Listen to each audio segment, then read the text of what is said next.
Spending time with my family fills me to the brim with happiness. I remember our last family holiday. It was August 2009, a 4-day trip to Rainbow Beach up in Queensland. Swimming, fishing and long walks on the beach. My mum and dad, 2 brothers, partners and nephews all piled into this small apartment. It was completely cramped. But those 4 days were filled with talk and laughter as we just enjoyed time together. 4 weeks later, the 5th of September, it's 1 a.m. In the darkness of my bedroom, I'm on the floor, my head buried on my knees. I'm stunned. I'm in shock. It was just after midnight that my phone rang. Private number. I didn't answer. But not a minute later it rang again. And this time it was my brother Owen. My brother never calls me in the middle of the night. And the moment that he spoke, I knew something was terribly wrong. Bravely, but in a broken voice, he said, "It's Dale. Dale has died by suicide." Nothing in this world can prepare you to hear those words. For a moment, my heart stopped. Time froze as I slumped to the floor, overcome by this wave of shock and disbelief. I struggled just to comprehend what I was being told. Suicide. Dale. Dale is my eldest brother, and at the time he was 35. It never occurred to me that Dale would even think about suicide. On the outside, he was your typical Aussie bloke, always casual, never really out to impress, just a what you see is what you get kind of guy. He enjoyed a beer after a hard day's work. Most tradies do. But behind that rough, rugged exterior was a guy with thoughts, with feelings and emotions, and a guy who loved deeply. He was hugely popular amongst his friends, but the guy we all thought was enjoying life, the guy who was always there, supporting everyone else, was himself really struggling, and no one saw it. Today, I'm going to share with you my journey from losing my brother to suicide, to making the decision to stand up and say something, to doing something positive for Dale, for everyone affected by suicide and for anyone who has had or might be having suicidal thoughts. The stigma attached to suicide usually means it's an off-limits topic. But I'm now going to ask you all to do something brave. Who here has had their life touched by suicide?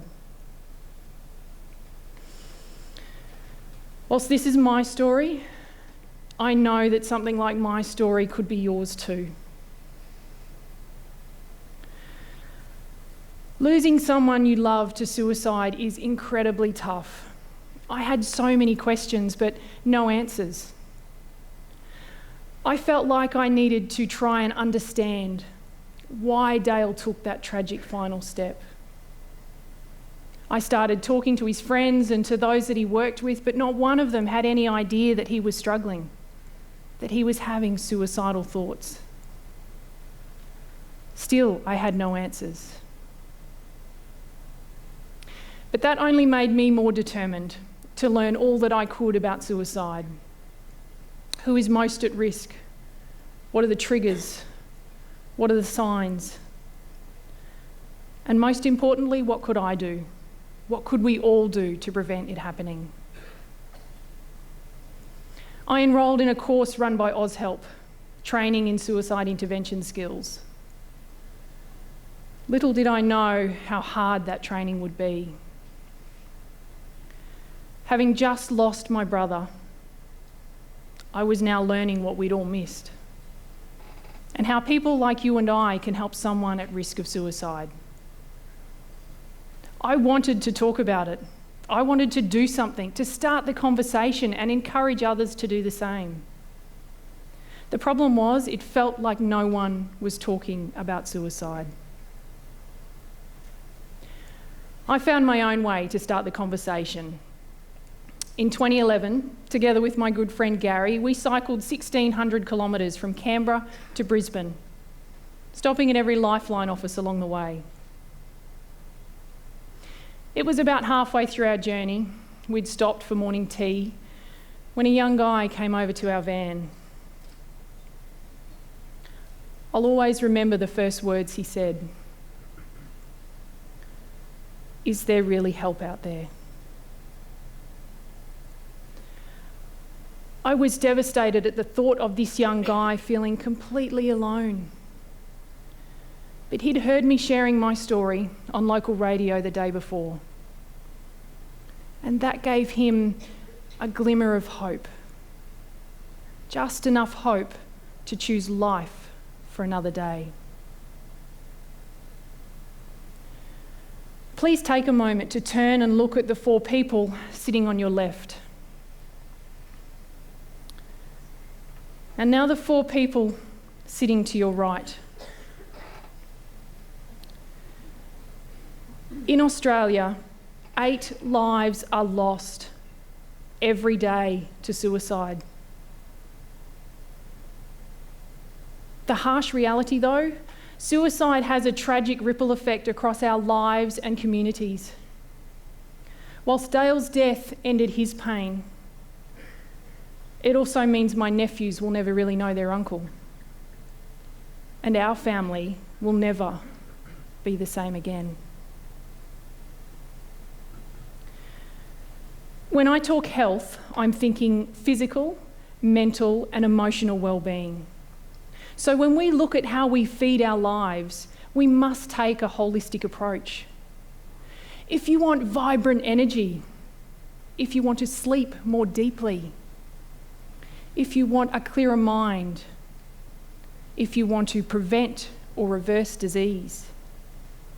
And at the extreme, if you don't want to reach the point where you feel like suicide is the only way out of your pain, then caring for your health is critical. We are all individuals, so we're all different. But there are some fundamentals that will help every one of us enjoy a healthy and balanced life. Nutrition, exercise, sleep, mindset, sunlight, and play. The centre of this wheel signifies poor, and the rim, excellent. If I asked you to rate how satisfied you are with each of these parts of your life, what would your wheel look like? If these 6 parts are in balance, you'll feel like you're riding on the highway. Your wheel is rolling easily, effortlessly, regardless of whether it's uphill, downhill, or over the occasional speed bump. And when life throws you a curveball, you'll be quick to react, to make adjustments, or seek the help you need to bring things back into alignment. But who hasn't been under pressure at work? Who hasn't felt stress to the point where you forget to be mindful? That stress also means you're not sleeping well. And the food you're eating perhaps could be better. So now you start to feel like you just don't have the time or the energy to exercise. Combine all of these parts and your wheel, your life, might begin to look more like this. You'll be feeling unstable, off balance. And when things don't go your way, when you experience times of disappointment or find yourself in impossible situations, like this guy, you'll be in for a bumpy ride. Here are 3 tips for creating a success plan to keep your wheel rolling. Self-awareness. Our bodies are designed to thrive. So listen, be aware of the signals yours is sending you. Is your body telling you that something in your life needs to change, that you need to do things in a different way? The food we eat provides us with nutrients to nourish our body. It also delivers the fuel we need to run this machine. To thrive, it has to be clean fuel. Base your food choices on real, whole foods. And thirdly, gratitude. Modern science has proven that gratitude is a simple and effective practice with real and sustainable benefits. Create a gratitude journal. Every day, write down one thing in your life that you're grateful for. So I invite you all to take some time to think about your own wheel. Discover what creates a balanced life for you. Ask yourself if you're completely satisfied with how your wheel is rolling. Or is there a part of your life that could do with some extra attention? My focus now is the construction industry, but I'm sure you'll recognise where this fits into your own workplace. Dale was a carpenter.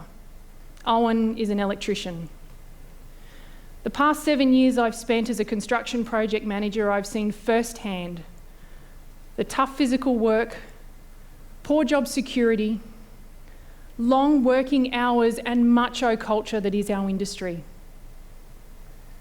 In the construction industry, safety is high priority. In my experience, the focus on safety on construction sites is far greater than the focus on health. Yes, safety is crucial.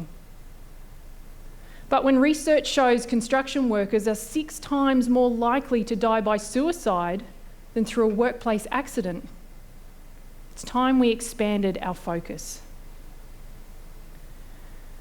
Step onto any construction site at lunchtime and you'll see sugar-filled drinks, snacks and processed foods. The quick burning fuel we get from sugar and carbs is like adding petrol to a fire. A burst of energy, but as quick as it comes, it's gone again. Think about what that is doing to your concentration and awareness. It's an accident waiting to happen. My conversation with the construction industry would be this. As an industry, it's time we considered how improving the health of our workers can influence safety on construction sites. You wouldn't build a house on sand and expect it to last you 70, 80 or 100 years. Our health is no different. We must create strong foundations. We need to consider the fundamental changes we can implement to improve the health of our industry, like taking a look at the food we're eating, our sleep patterns, our level of movement and exercise, and whether we include meditative time in our day. Some might think changing these patterns is hard. A challenge? Yeah, for sure. But hard? No. Losing someone you love to suicide is hard. Back in 2011, I cycled to raise awareness of suicide. But now I'm doing something in my own industry. Losing my brother to suicide has been my catalyst for change. I've developed a program of awareness and education called the Healthy Tradie project. My mission now is to educate, to inspire tradies to be passionate and enthusiastic about living a healthy, happy and balanced life. With the right nutrition, exercise and lifestyle practices, we can each unveil our healthiest, happiest self. But to do so, we first need to know where our wheel is out of balance so that we can each make change within. Change those thoughts, those habits and behaviours that aren't serving us. With a proactive approach, we can empower tradies with the knowledge and the tools to help them live their own best life. It's time to let go of the macho culture in the construction industry and create an environment that encourages tradies to be real and open about their emotional health without fear of being judged. Those at risk of suicide often feel worthless, alone, trapped by their own pain, often believing that they are in some way not enough and that the world is better off without them. Suicide really is the abandonment of hope. Through the Healthy Tradie project, I'm building a community where guys can connect and look out for each other. I'm bringing movement, mindfulness, and real whole food to construction sites, helping tradies to live healthy. The best way we can honour those we have lost is to live our lives using our experiences, no matter how tragic, for something good. That's my way of honouring my brother Dale.